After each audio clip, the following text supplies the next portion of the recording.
नमस्कार माझ्या सर्वांना, मी शिवानी. गावाकडच्या स्वादमध्ये आपलं खूप खूप मनापासून स्वागत आहे. तर आज मी तुमच्यासोबत शेअर करत आहे, हिवाळ्यामध्ये अगदी गरम गरम चाय प्यायला तर आवडतेच आपल्याला, तसंच त्याच्यासोबत खायला अगदी खुसखुशीत अशी खारीसुद्धा पाहिजे. तर मी आज खारीची रेसिपी बनवली आहे आणि तीच रेसिपी तुमच्यासोबत शेअर करत आहे. अगदी सोप्या पद्धतीने सांगण्याचा प्रयत्न केलेला आहे. चला तर सुरू करूया आजची रेसिपी.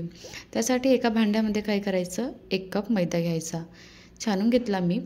आणि नंतर त्यामध्ये आपल्याला अर्धा चम्मच मीठ टाकायचं व थोडंसं अजवाईन टाकायचं, अर्धा चम्मच. हातावर छानपैकी असं मसळून घ्यायचं आणि नंतर टाकायचं. नंतर सोबतच त्यामध्ये तुम्ही 1 चम्मच तेल टाकू शकता किंवा तूप टाकू शकता. तर मी यामध्ये 1 चम्मच तेल टाकलेलं आहे आणि हे सर्व कोरडे इन्ग्रेडियंट्स अगोदर मैद्याला छानपैकी असं मिक्स करून चोळून घेऊ. नंतर त्यामध्ये गरजेनुसार पाणी टाकायचं थोडं थोडं करून आणि सेमी हार्ड असा डो तयार करायचा आहे. खूप असा सॉफ्ट नाही करायचा, कारण की आपल्याला याची पाती लाटून घ्यायची आहे पातळसर. त्यासाठी आपल्याला थोडासा टाईटच डो पाहिजे, म्हणजे हलकासा सेमी सॉफ्ट. नंतर त्यामध्ये काय करायचं, डो तयार करून झाला की याला 15-20 मिनटं रेस्ट करायला ठेवून द्यायचं. नंतर आपल्याला एका वाटीमध्ये 2 चम्मच कॉर्नफ्लॉवर घ्यायचा आहे आणि सोबतच 2 चम्मच तूप घ्यायचं आहे. कॉर्नफ्लॉवर नसेल तर तुम्ही मैद्याचासुद्धा वापर करू शकता, पण कॉर्नफ्लॉवरने आणखी छान क्रिस्पी होते, त्यासाठी कॉर्नफ्लॉवरच बघाल.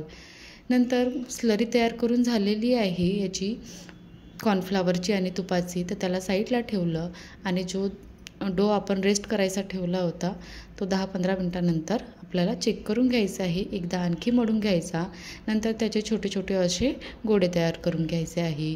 तर याचे कमीत कमी 5 ते 6 गोळे तयार होईल आणि आपल्याला 5 ते 6 अशा पोळ्या लाटून घ्यायच्या आहे.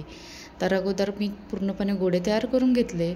नंतर चॉपिंग बोर्डवर किंवा कोरपाटावर थोडंसं पीठ टाकायचं आणि गोळा त्यामध्ये पिठामध्ये डीप करायचा आणि अशी पातळसर अशी पोळी लाटून घ्यायची आहे. जेवढी छान पातळ पोळी होईल ना, तेवढी तुमचे छान लेयर्स पडेल आणि पातळसर अशी खारी तयार होईल, म्हणजे पदर जे सुट्टे खारीचे ते छानपैकी असे पातळ होईल. तर एक पोळी लाटून झाल्यानंतर मी ताटात ठेवली आणि सोबतच दुसऱ्या पण पोळ्या तशाच लाटून घ्यायच्या आहे. लाटल्यानंतर ह्या दुसऱ्या ताटात न ठेवता अलग अलग त्यावरच ठेवल्यानं तरी ते इझिली निघून जाते. आत्ता नंतर लाटून झाल्यानंतर जी शेवटची पोळी होती ती मोठ्या आकाराची लाटायची, जी खालच्या थराला राहील ती मोठ्या हलकीशी बाकीच्या पोळ्यापेक्षा मोठी लाटायची. नंतर त्यावर जो बनवलेला साठा आहे तो छानपैकी असा लावून घ्यायचा आहे. नंतर त्यावर जी दुसरी पोळी आहे ती अशी पसरवून घ्यायची, छानपैकी एकसारखी अशी स्प्रेड करून घ्यायची सर्व बाजूने आणि तिच्यावर सुद्धा आपल्याला साठा लावून घ्यायचा आहे. अशा प्रकारे तिसरी पण पोळी यावर नंतर ठेवून द्यायची आणि नंतर ज्या प्रकारे तुम्हाला दाखवलं आहे दोन्ही साईडने असं फोल्ड करायचं आणि नंतर ह्या साईडने पण व समोरच्या साईडने सुद्धा फोल्ड करायचं आणि चौकोनी शेपमध्ये असा एक गोळ्यासारखा तयार करून घ्यायचा आहे. नंतर ह्या चौकोनी साईजच्या पोळीला लाटून घ्यायच्या आहे. चौकोनी शेपमध्येच लाटायचा आणि जाडसर लाटायचा, खूप जास्त पातळ नाही करायचा. नंतर जे साईडचे एजेस आहे ते कट करून घ्यायचे आणि तुम्हाला मोठ्या किंवा छोट्या ज्या आकारामध्ये खारी बनवायच्या असेल ना, तशा तुम्ही कट करून याला तयार करू शकता. तर मी छोट्या छोट्याच बनवल्या, मोठ्या आकाराचा नाही बनवल्या आहे. काही थोड्याशा लांबटसुद्धा बनवल्या आणि ह्या छोट्या छोट्या माझ्या मुलासाठी बनवल्या.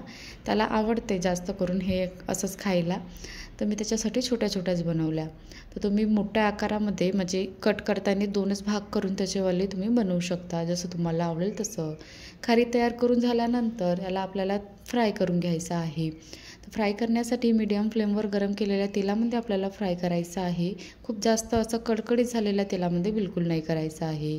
आणि नंतर त्यामध्ये खारी टाकायची, म्हणजे बनवलेल्या, आणि जोपर्यंत त्या स्वतःहून वरती असं फुलून येत नाही तोपर्यंत त्याला बिलकुल हात लावायचा नाही किंवा चमचासुद्धा हलवायचा नाही त्यामध्ये. तर अशा प्रकारे ह्या छानपैकी अशा थोड्याशा फुगल्या की याला नंतर हलक्या हलक्या हाताने असं पलटवायच्या आणि दोन्ही साईडनी मीडियम फ्लेमवर आपल्याला छानपैकी हलकासा ब्राउनिश कलर येईल इतपत आपल्याला याला शिजवून घ्यायचं आहे, म्हणजे फ्राय करून घ्यायचं आहे. आता बघू शकता बबलसुद्धा कमी झालेला आहे आणि खारीचा कलरसुद्धा चेंज झालेला आहे. तर तुम्ही याच्यापेक्षा डार्क करू शकता तुम्हाला आवडत असेल तर. मी एवढ्याच प्रमाणामध्ये केल्या आणि नंतर याला काढून घ्यायचं आहे. सुरुवातीला काय होते की खारीमध्ये तेल थोडंसं जास्त ॲब्झॉर्ब करून राहते, त्याला टिश्यू पेपरवर काढायचं आणि पूर्ण तेल झडलं की नंतर तुम्ही प्लेटमध्ये सर्व करून चायसोबत एन्जॉय करू शकता. छानपैकी असा गरमागरम चाय बनवायचा आणि गरमागरम अशा खुसखुशीत खाऱ्या एन्जॉय करायच्या. बघू शकता किती छान झालेला आहे. माझा चायसुद्धा थंड होऊन गेलेला आहे. रेसिपी आजची आवडली असेल तर बनवून बघा आणि माझ्या चॅनलला सबस्क्राईब करायला विसरू नका. चला तर टेक केअर, बाय.